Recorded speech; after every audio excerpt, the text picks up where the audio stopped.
everyone, welcome to this week's parenting Q&A. Before I begin, there was something I've been thinking about, and I thought I've decided to share with you.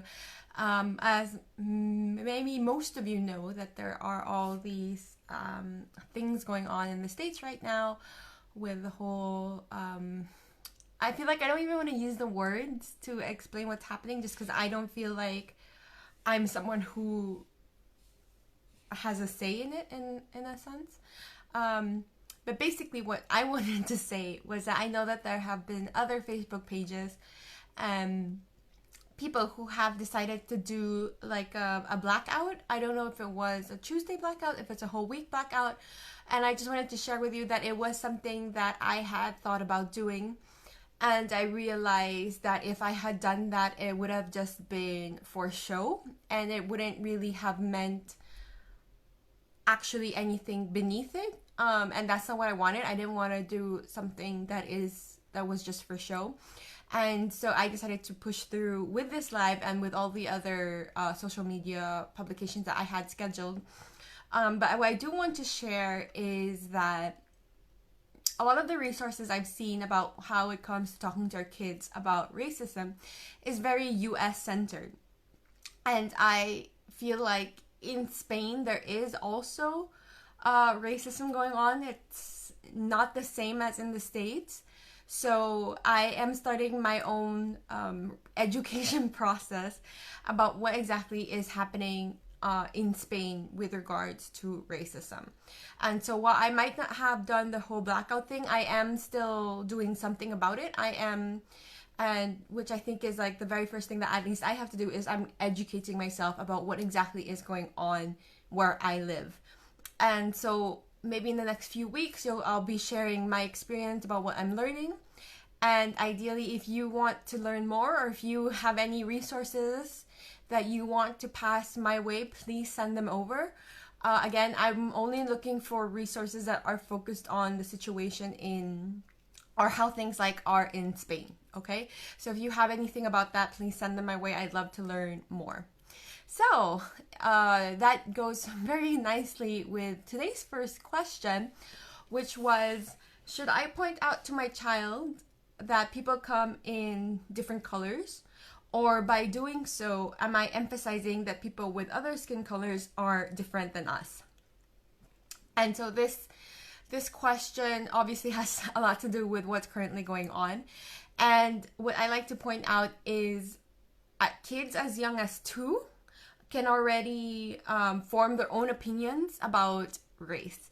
So if you think it's something that they don't realize, that's not true. It is something that they realize. I remember, I don't know how old my daughter was, maybe about 3, we saw our neighbor come, and this neighbor, I don't know where she's from, but she's not Spanish, she's from somewhere in South America. And my daughter had said that she had come to our house because she was going to clean our apartment. And I was basically pretty surprised that she made that comment, because I'm not Spanish, I'm from the Philippines. And so she is exposed to lots of different people from, she's not just exposed to Spanish people, she's exposed to my family, and we're all Filipinos. And so I was just really surprised that she made that comment. So it just goes to show that it's not that they are forming their own opinions, and even though they might be exposed to lots of different races, it's not enough. And so we do have to talk to them about it. And in these kinds of things, if they bring it up, mostly it would be just we would question them. We would ask them, oh, why do you think that? Oh, do you think that's true? And that kind of thing. And also it could be when we're reading books with them, or when we're in watching shows, it would also just be pointing it out, asking them what they think about it. And at this age, so they say at this age, I mean from 2 to 5, it's really just more to celebrate being different, right? And just really say how it's a wonderful thing that we all come in different colors and different shapes and different sizes and everything. And so, yeah, so definitely if you are wondering whether or not you should be pointing this out, whether or not you should be talking about this with your child, the answer is yes. It is definitely something that should be talked about, because if you don't, then they will come to their own opinions, or they will look to the opinions of others, which may or may not be in line with your own. So it's important that you also share what you think and your reasoning behind that, so that they can, when they're older, also form their own opinions. Okay, if you have any more questions about this, just let me know. I'm no an expert, but I am really looking into it as well. So yeah, this is basically, long story short, this is what I can share with you today. The second question for today is, my child doesn't listen to me and she doesn't answer me. She's always throwing tantrums and she's uninterested about school. If you've been watching me for a while, I'm sure you can guess what my first answer would be, and it is to connect, right? Most of the time, when they're not listening to us, it's because they don't feel connected to us. So as hard as it might be for us as parents to make the first move in reconnecting with them, that is really what's going to pave the way for them to start listening to us. And when it comes to, I hadn't read it, I didn't say it, but she also said that her daughter is very rude. And so like, she asks for things, she demands for things. And so what I had put here was to model the behavior you want to see, and also say your expectations. So when my daughter demands things from me, those are the two things that I do. I either tell her, oh, did you mean mom? Can you please give me some water? And then she'll like repeat it. Or model the behavior is just to do it myself, right? To do it, and not just with my husband, but with her. And it's really in general, right? They do learn what they live. So whenever I see something in my daughter that makes me think like, oh, where did she get that? I really first look at my own behavior. And another thing that I put here, when it comes to school, especially nowadays, I really suggest for all of you who are having this endless, continuous power struggle about school, they don't want to do their schoolwork, I would suggest first taking a step back and really thinking about what it is you want your child to learn. What is it about school that is so important to you? And then from there, decide on what your plan of action is. Because if you're just telling them that they have to be in front of the screen because it's good for them, then all they're really kind of seeing is they have to do what you say. And maybe that's not what you want them to actually learn. So this is a lot of what I do in our individual sessions, is that when it comes to this, especially these types of power struggles, we first take a step back and we think, okay, what it is really under here, right? What is it that we want them to learn? What is the value that we're trying to teach? And then based on that, we are able to move forward knowing that this is what we want to show them, right? This is what we want to apply. And the last question for today is, my 16-month-old rejects food he doesn't like. He only eats carrots. How can I make him understand that he has to eat vegetables? So again, I would go back to taking a step back and thinking, okay, what is it that I want him to learn? In my case, with my daughter, or well, with my kids, what I want them to learn about food is that they get to decide, that they have, that more important than listening to us is listening to their bodies, right?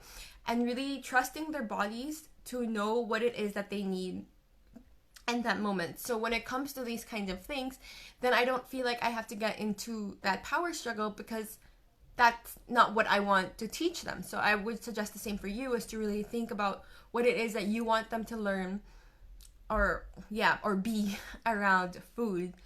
And the second thing is to also just trust his body. Trust that if he's not eating vegetables, he's still eating carrots. So that is still a form of that is still a vegetable, right? So it's really just to trust that that is what his body needs right now. And finally, it's to never stop offering. And it's always to just, even if you know he's not going to eat it, it's always to just have it there on the table so he just gets used to seeing it.